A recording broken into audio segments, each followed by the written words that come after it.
आज हमारे साथ व्यासपीठ के महाराज आशुतोष जी महाराज मौजूद हैं। आज हम इनसे एक विशेष मुद्दे पर बातचीत करने के लिए उत्तर प्रदेश के रायबरेली पहुंचे। रायबरेली के ग्राम सभा अमीरनपुर पकड़ा, जहां पर श्रीमद् भागवत महापुराण की कथा चल रही है। इससे संबंध में तमाम ऐसे मामले, तमाम ऐसी बातों को लेकर आज हम महाराज जी के पास हैं और इनके समीप हैं। और आज हम जानेंगे कि किस तरीके से कितनी कथाएं आज तक महाराज जी के द्वारा की गई हैं, और यही नहीं, अभी तक का क्या माहौल रहा है और किस तरीके से समाज में मैसेज देने का काम करते हैं और किस तरीके से माहौल बढ़ाने का काम करते हैं। इन तमाम बातों को लेकर आज हमारे साथ महाराज पंडित आशुतोष जी महाराज मौजूद हैं। बहुत बहुत स्वागत है सर आपका। महाराज जी, पहला सवाल आपसे है कि कितने दिनों से आप श्रीमद् भागवत महापुराण की कथा का श्रवण लोगों को करा रहे हैं, लोगों को अपना आशीर्वाद दे रहे हैं? लगभग 1980-81 से लोगों के बीच में कुछ संदेश देने का प्रयास कर रहे हैं। आज हमारे साथ व्यासपीठ के महाराज आशुतोष जी महाराज मौजूद हैं। आज हम इनसे एक विशेष मुद्दे पर बातचीत करने के लिए उत्तर प्रदेश के रायबरेली पहुंचे। रायबरेली के ग्राम सभा अमीरनपुर पकड़ा, जहां पर श्रीमद् भागवत महापुराण की कथा चल रही है। इससे संबंध में तमाम ऐसे मामले, तमाम ऐसी बातों को लेकर आज हम महाराज जी के पास हैं और इनके समीप हैं। और आज हम जानेंगे कि किस तरीके से कितनी कथाएं आज तक महाराज जी के द्वारा की गई हैं, और यही नहीं, अभी तक का क्या माहौल रहा है और किस तरीके से समाज में मैसेज देने का काम करते हैं और किस तरीके से माहौल बढ़ाने का काम करते हैं। इन तमाम बातों को लेकर आज हमारे साथ महाराज पंडित आशुतोष जी महाराज मौजूद हैं। बहुत बहुत स्वागत है सर आपका। महाराज जी, पहला सवाल आपसे है कि कितने दिनों से आप श्रीमद् भागवत महापुराण की कथा का श्रवण लोगों को करा रहे हैं, लोगों को अपना आशीर्वाद दे रहे हैं? लेकिन महाराज जी, एक सवाल है कि आप सोशल मीडिया के माध्यम से क्यों दूर रहते हैं? क्योंकि लगातार आजकल जो जितनी भी कथाएं होती है, जो भी हमारे व्यासपीठ के महाराज रहते हैं, उनके द्वारा सोशल मीडिया के माध्यम से अपना प्रचार प्रसार किया जाता है, तो प्रचार प्रसार से दूर रहने का क्या उद्देश्य है आपका?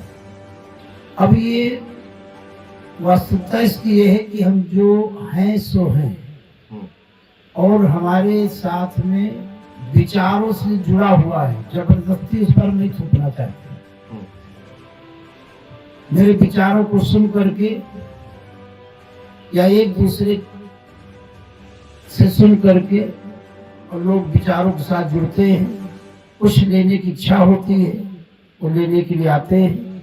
मेरा पूरा प्रयास होता है कि मेरा एक एक शब्द, मेरे द्वारा कही एक एक बात जो आपके लिए जीवन के लिए हितकारी हो और जीवन में आप सभी का मार्गदर्शन कराए। मेरा सारा प्रयास यही रहता है। महाराज जी, कल आपके द्वारा एक प्रसंग चल रहा था कथा का, गोवर्धन करके आप समझा रहे थे, जरा एक बार फिर से विस्तारित रूप से समझाने का प्रयास करें। देखिए, हमारे पौराणिक जो कथानक है, इसको कहा गया है कथा। हम वही चीज कह रहे हैं जो था, कोई काल्पनिक नहीं, कोई मनगढ़ंत नहीं। हम वही कह रहे हैं जो कभी था, वही है कथा। गोवर्धन जो शब्द का जो यूज किया था। जी जी। अब ये भी एक कथा है भगवान कृष्ण के जीवन से जुड़ी हुई। जी। गिरिराज गोवर्धन का भगवान कृष्ण ने पूजन कराया, और इसके पीछे उनका मुख्य लक्ष्य उद्देश्य था कि हमारा जीवन जिससे चलता है, जिसको आम भाषा में कहते हैं रोजी, हिंदी में कहते हैं आश्रयदाता, जिससे हमारा परिवार पोषित होता है, तो हम अपनी उस रोजी को, उस आश्रयदाता को अपना भगवान मान लें। क्योंकि हमारे यहाँ सिद्धांत है कि कण कण में परमात्मा बसा हुआ है। और थोड़ा इसको और समझाने की हम कोशिश करेंगे ये रहता है कि लोग कहते कण कण में परमात्मा बसा हुआ है। तो वर्तमान विज्ञान के अनुसार जो अनुसंधान चल रहा है, तो आप जानते होंगे कि वर्तमान में यहाँ तक अनुसंधान हो चुका है, अध्ययन हो चुका है कि सारा विश्व गॉड पार्टिकल से बना है। एक ऊर्जा, सर्वोच्च सत्ता, सुपर पावर, जिसको हमारे ऋषि मुनियों ने कहा है निराकार ब्रह्म। कुछ है सुपर पावर है जिसे सारा संसार बना है, सारी दुनिया बनी है, सारी सृष्टि बनी है। जहाँ तक हमारी सोच है, जो हम देखते हैं, सुनते हैं, पढ़ते हैं, वो जो भी कुछ है वो सब सृष्टि में आता है। वो जो भी कुछ बना है उस गॉड पार्टिकल से बना है, वही एक सुपर पावर। लेकिन वो है कैसा? केवल कल्पना में है, इसकी कोई सूरत नहीं, कोई शक्ल नहीं, कोई आकार नहीं, कोई मॉडल नहीं, कोई आकृति नहीं। इसीलिए उसको कहा गया निराकार। लेकिन सब कुछ बना हुआ है, तो इसलिए हमको मानना पड़ा कि कुछ है, लेकिन दिखाई नहीं पड़ता कि मॉडल नहीं, आकृति नहीं, शक्ल नहीं, सूरत नहीं। तो वो जो सुपर पावर है उसी से सब कुछ बना है। ग्रह है, नक्षत्र है, सौरमंडल है, आकाश गंगाएं हैं, पहाड़ है, समुद्र है, पशु है, पक्षी है, कीट है, पतंगा है, पेड़ है, पौधे है, घास है, फूस है, जो भी कुछ है उसी जो गॉड पार्टिकल जो वैज्ञानिक को नाम दिया है उसी का सब विस्तार है, जिसको हमारे यहाँ निराकार ब्रह्म ऋषि मुनियों ने कहा जी। और अगर बात की जाए अपने उत्तर प्रदेश की, तो महाराज जी उत्तर प्रदेश में इन दिनों गौ माता जिसको हम कहते हैं, इन दिनों सड़कों पर है। इसको लेकर आप क्या कहेंगे? आपका क्या विचार है इसको लेकर?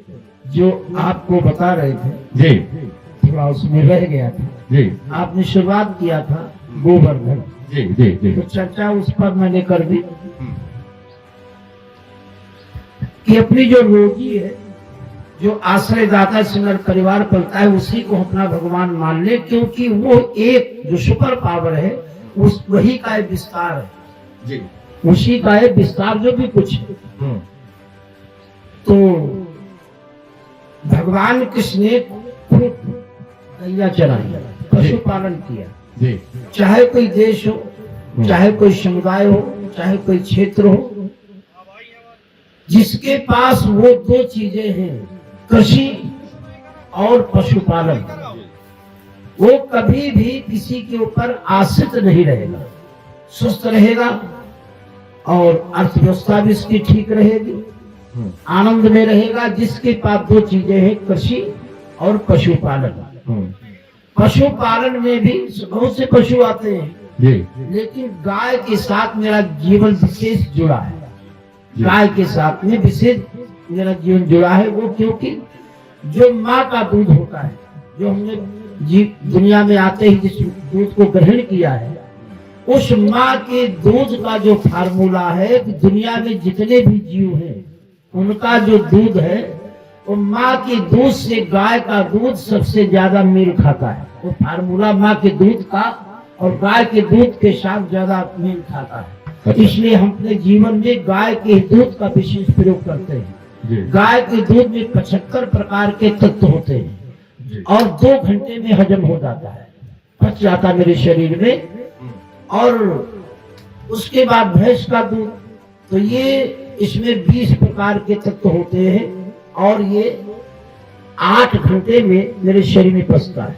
तो मेरे जीवन के साथ गाय का दूध जुड़ा हुआ है। गाय का दूध, गाय का दही, गाय का मक्खन, गाय का घी, गाय का छाछ। और विशेष बात है, गाय के साथ में जुड़ा हुआ है।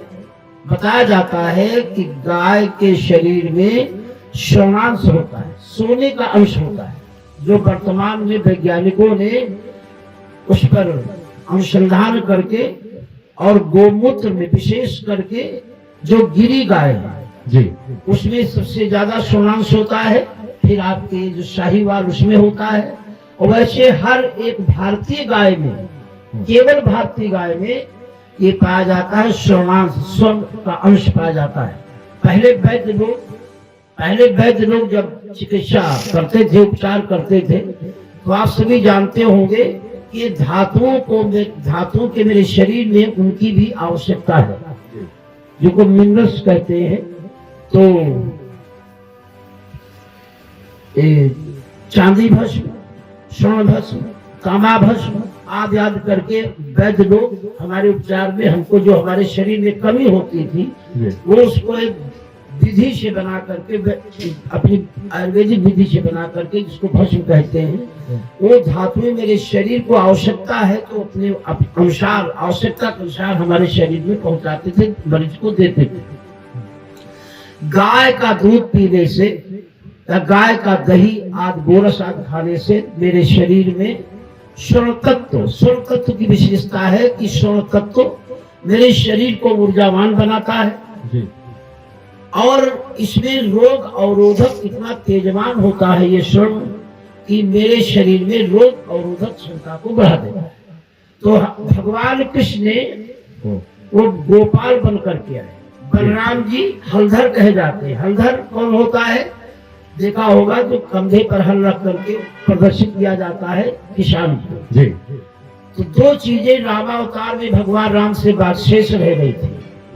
एक राज परिवार में रहते हुए सब कुछ कर लिया, लेकिन जो सबसे आवश्यक है जीवन जीने के लिए, अनाज का उत्पादन और स्वस्थ रहने के लिए गाय का दूध, तो ये शेष रह गया था। उसके लिए द्वापर में बलराम जी हलधर बन करके आए और भगवान कृष्ण गोपाल बन करके आए। गैयों के सेवक, गैयों के पालक, गैयों के पोषक, गैयों के संरक्षक बन करके आए गोपाल। तो भगवान कृष्ण ने दुनिया को एक संदेश दिया, गिरिराज गोवर्धन का पूजन करा करके गोवर्धन। एक किसान के लिए गोबर कोई कूड़ा करकट नहीं है जो उसे फेंक दे, दुरुपयोग करे, वो बड़ा मूल्यवान है एक किसान के लिए। वही गोबर खाद बन करके, कंपोस्ट खाद बन करके खेत में पहुंचेगा, खेत की उपज बढ़ेगी, वो अनाज जो अतिरिक्त पैदा होगा गोबर की शक्ति से, उर्वरक शक्ति से, तो वो जो अनाज अतिरिक्त पैदा होगा हम बेचेंगे तो उसके बदले में क्या मिलेगा? धन मिलेगा। तो किसान के लिए गोबर धन है। फिर है भगवान कृष्ण दुनिया को संदेश दिया गोवर्धन, गैयों की वृद्धि को, गैयों का संवर्धन होना चाहिए।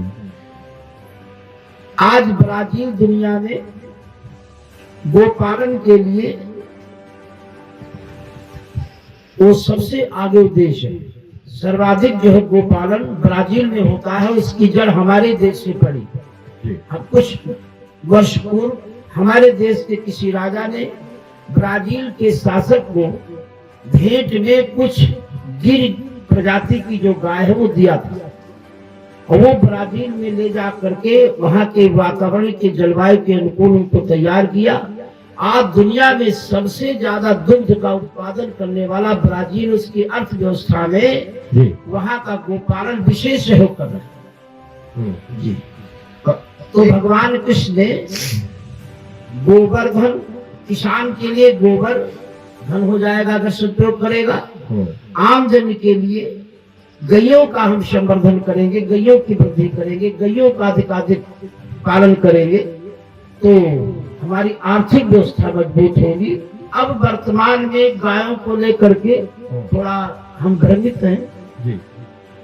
जब 200, 250 गैया एक एक दरवाजे पर होती थी गोपाल परिवार में, तब कभी भी ऐसी समस्या नहीं हुई कि लाठी लेकर खेत तकना पड़े। और आज वर्तमान में गायों का नाम सुनकर के लोग घबराते हैं। उसके पीछे मात्र कारण है कि एक सोची समझी रणनीति ये है, कुछ नीति है, अर्थनीति है और दुनिया की एक शरारत भी है। दुनिया में लोगों को गोमांस चाहिए। अंग्रेज जब यहाँ पर आए तो यहाँ पर लैंस डाउन नाम का एक अधिकारी था, उसने यहाँ पर गो हत्या की शुरुआत की, गोमांस उत्पादन की व्यवस्था की शुरुआत की, और तभी से अपने देश में गायों की हत्या की जाने लगी व्यवसायिक तरीके से। और जब और आगे समय आया तो जब यहाँ पर लोकतांत्रिक सरकार हो गई, भारत की सरकार हो गई, मेरा स्वयं का शासन हो गया, तो व्यवसायी सदैव धन कमाना चाहता है। जी। किस तरीके से धन आएगा, उसको चाहिए धन मेरे पास आए, इसका परिणाम क्या होगा, मेरे से कोई लेना देना नहीं। जी अब सबसे ज्यादा गोवंश आज भी और पहले भी सबसे ज्यादा गोवंश दुनिया में, चाहे महिष वंश हो यानी भैंस का वंश, जी और चाहे गोवंश हो, जी। आज भी दुनिया में सबसे ज्यादा भारतवर्ष में है, गोवंश भी और महिष वंश भी।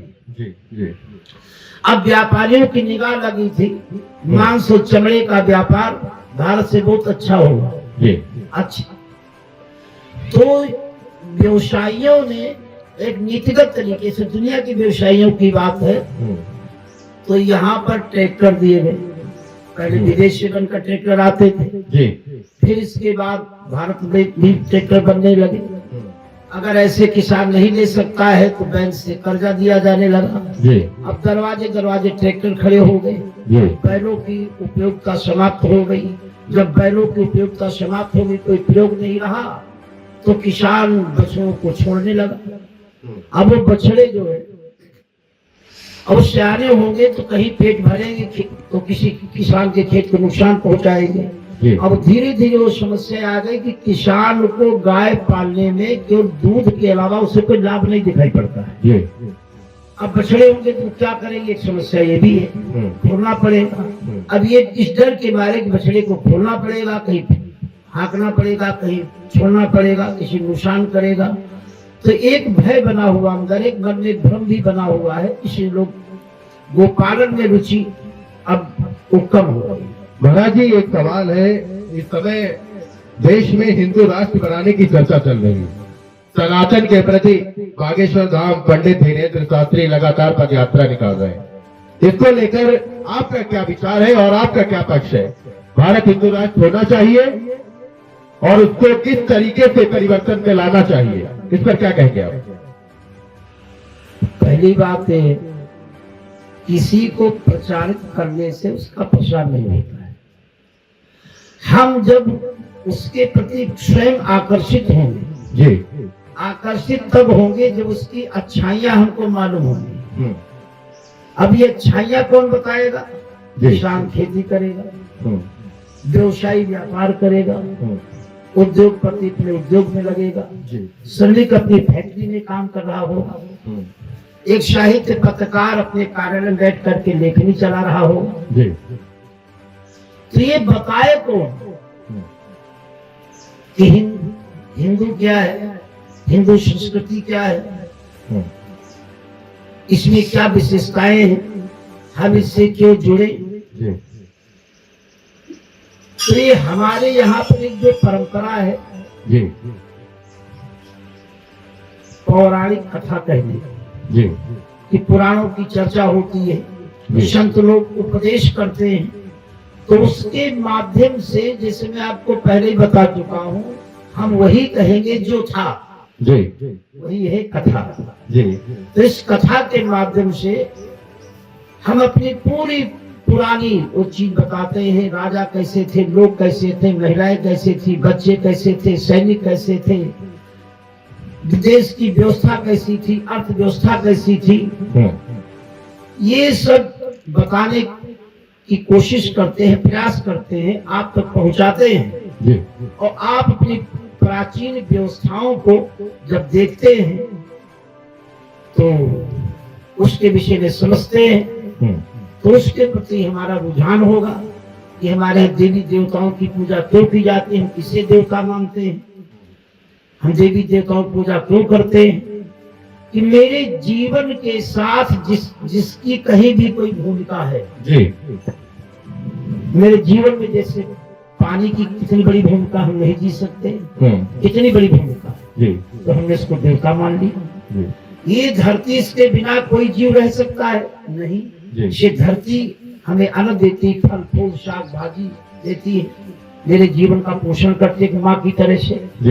जन्म देने वाली माँ ने साल 2 साल तक दूध पिलाकर मुझे पाला, लेकिन इसके बाद जीवन भर यही माँ, धरती माँ, पृथ्वी माँ ही मेरा पोषण करती, मेरा पेट भरती है, इसलिए हमने इसको माँ माना। सूर्य भगवान मेरा पोषण करते हैं।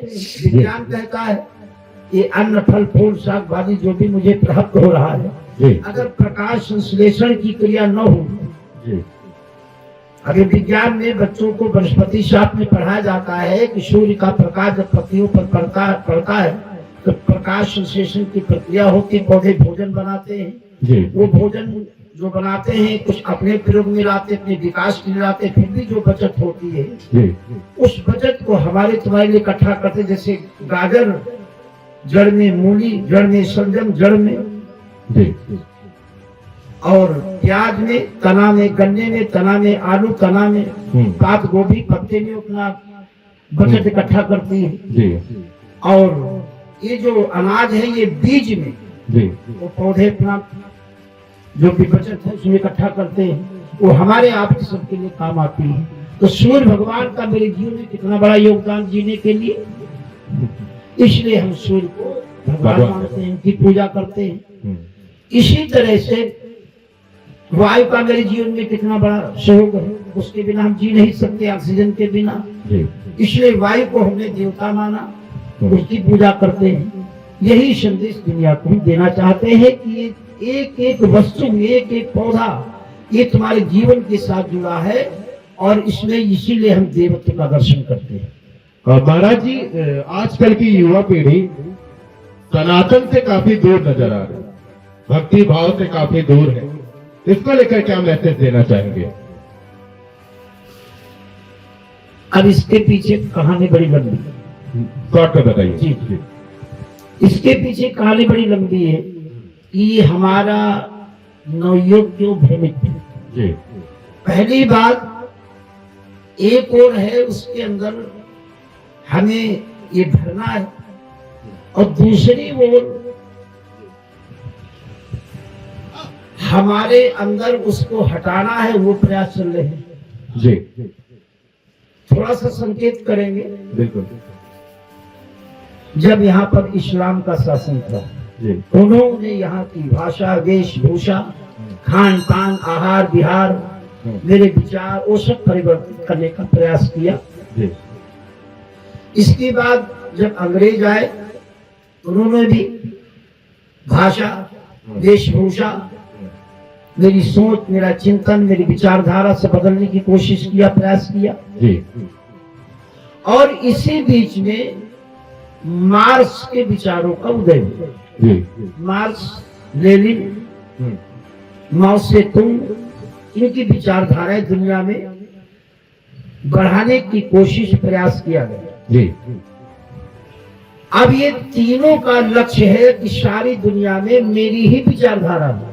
जी इस्लाम की विचारधारा की सारी दुनिया को जिस दिन इस्लाम में बदल देंगे, सब इस्लामिक हो जाएंगे, उस दिन मेरा मिशन पूरा हो जाएगा।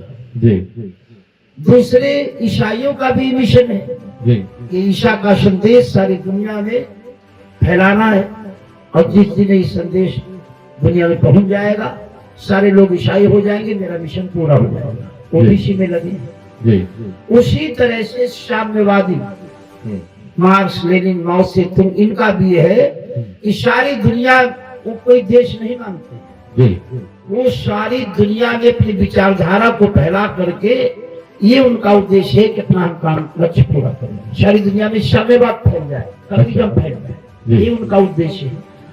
तो थोड़ी भूल हो गई जी हमारी भारत सरकार से। अब भूल कहीं या जो भी आपके विचार में आए उसको आप संज्ञा दे सकते हैं। जी जब सबसे पहले प्रधानमंत्री बने अपने यहाँ जी नेहरू जी, जी तो इनका झुकाव कम्युनिज्म से था, साम्यवाद से।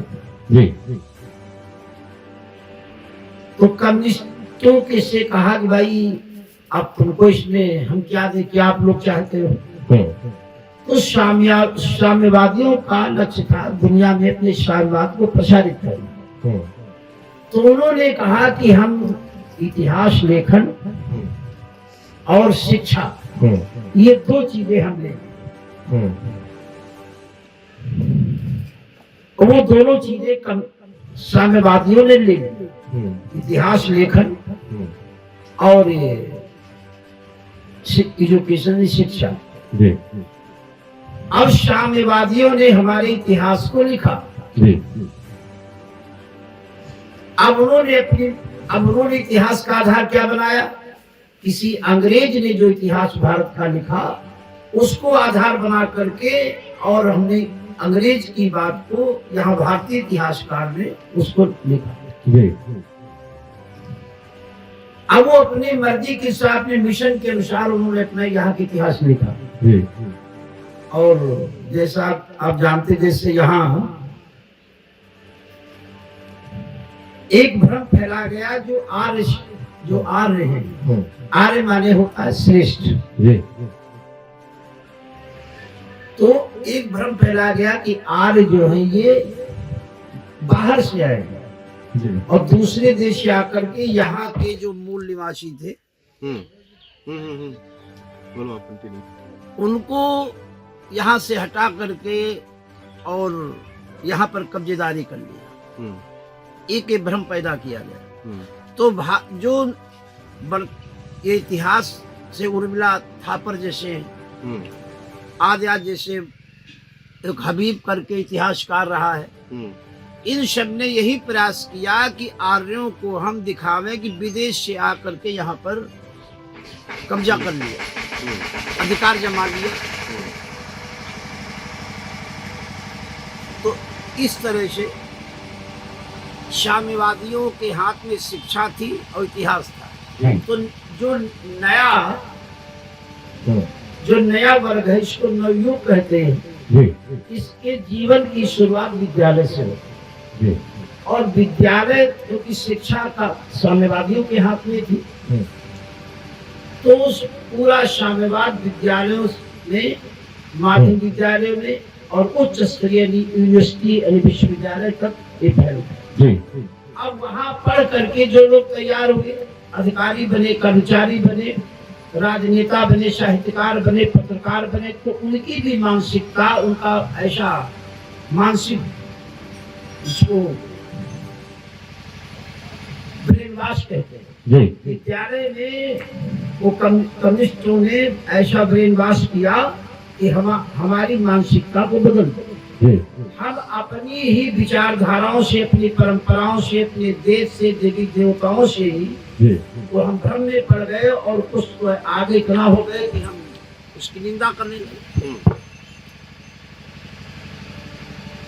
अब वो भ्रम धीरे धीरे हमारा बढ़ाया गया। अब जैसे अपने यहाँ पर शिखा, जिसको चोटी कहते हैं, एक हमारी पहचान है। जैसे एक मुसलमान की पहचान है, वो नूर रखता है, जो चेहरे पर दाढ़ी रखी जाती है, इसको नूर बोलते हैं। नूर माने होता है प्रकाश, तेज। तो वो अपना तेज मानता है।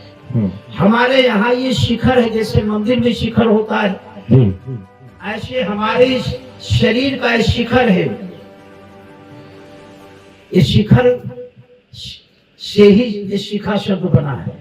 शिखर जो ऊंची चोटी जिसको कहते हैं, मंदिर होता ना, सबसे ऊंचा भाग जो होता है उसको क्या बोलते हैं? शिखर।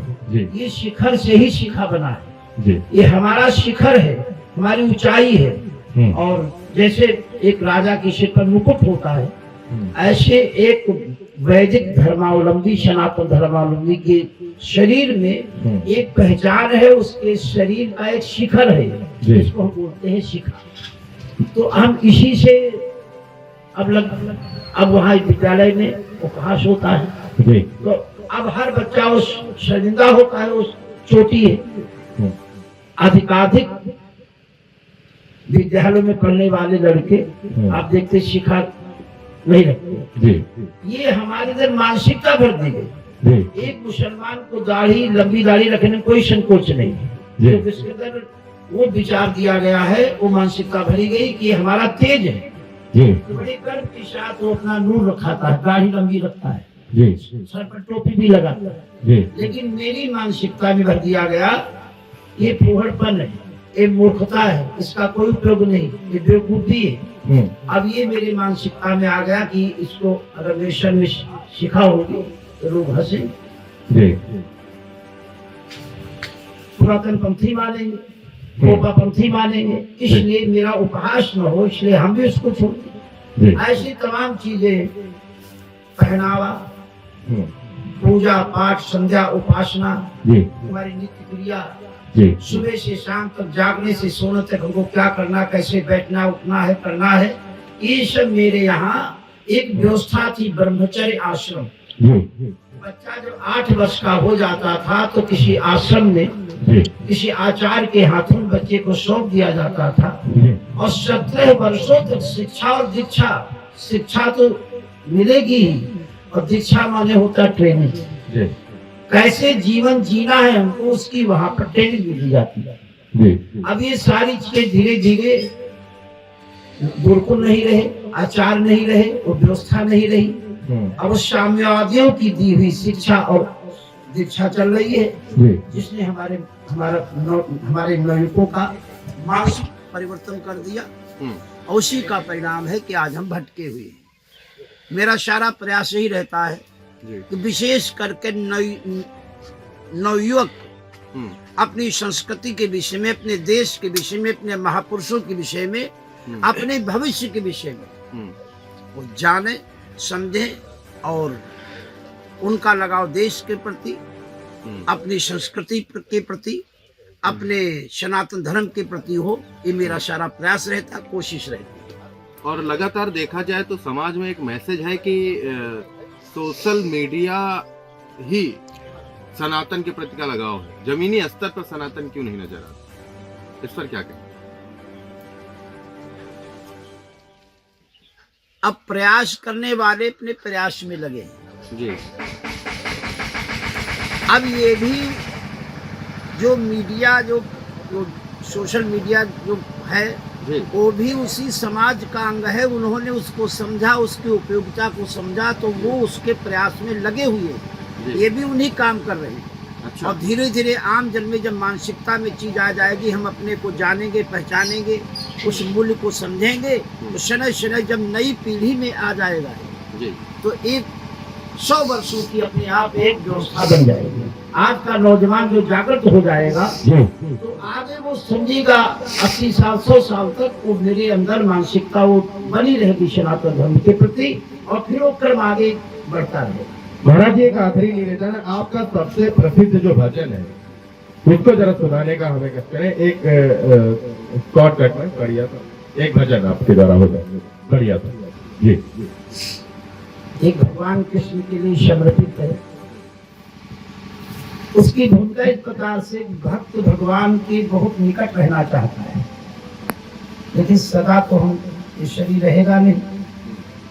जब शरीर से जीवात्मा निकल जाएगी, 5 तत्वों से बना हुआ ये शरीर, 5 तत्व अलग अलग हो जाएंगे। तो हम चाहते हैं कि भगवान की निकटता सदैव बनी रहे। तो एक योजना भगवान कृष्ण के सामने, एक भगवान कृष्ण का भक्त अपनी एक योजना प्रस्तुत करता, प्रभु आगे हमारे साथ ऐसा करना कि हे नाथ पद कमल का, हे नाथ पद कमल का, मुझको पराग करना, या गुंज मालिका के, या गुंज मालिका के भीतर कताग करना, या गुंज मालिका के योग रासेश्वरी सहित तुम जिसमें विराजते हो, रासेश्वरी सहित तुम जिसमें विराजते हो, ब्रजभूमि की वो लतिका, ब्रजभूमि की वो लतिका, कर पुंज बाग करना, हे नाथ पद कमल का, मुझको पराग करना, या गुंज मालिका के भीतर कताग करना, भीतर कताग करना, जिसको अधर पे धर कर करते हो प्रेम प्रेम वर्षा, जिसको अधर पे धर कर करते हो प्रेम वर्षा, उस सरस बांसुरी का, उस सरस बांसुरी का मृदु मधुर राग करना, उस सरस बांसुरी का मृदु मधुर राग करना। हे नाथ पद कमल का मुझको पराग करना, या गुंज मालिका के भीतर कताग करना, या गुंज मालिका। बहुत बहुत धन्यवाद, बहुत अच्छा लगा आपके साथ बातचीत करके। और लगातार जिस तरीके से हमारे साथ महाराज जी मौजूद थे, पंडित आशुतोष जी महाराज, जिनकी कथाएं पूरे रायबरेली ही नहीं उत्तर प्रदेश के तमाम जिलों को लेकर चर्चाओं में रहती है। महाराज जी का एक ऐसी कथा कहने का एक ऐसा अंदाज है जो हर व्यक्ति और हर भक्त को समझ में आता है। हर एक शब्द की अलग परिभाषा नजर आती है। इसको लेकर आज समझने और बताने का प्रयास किया गया।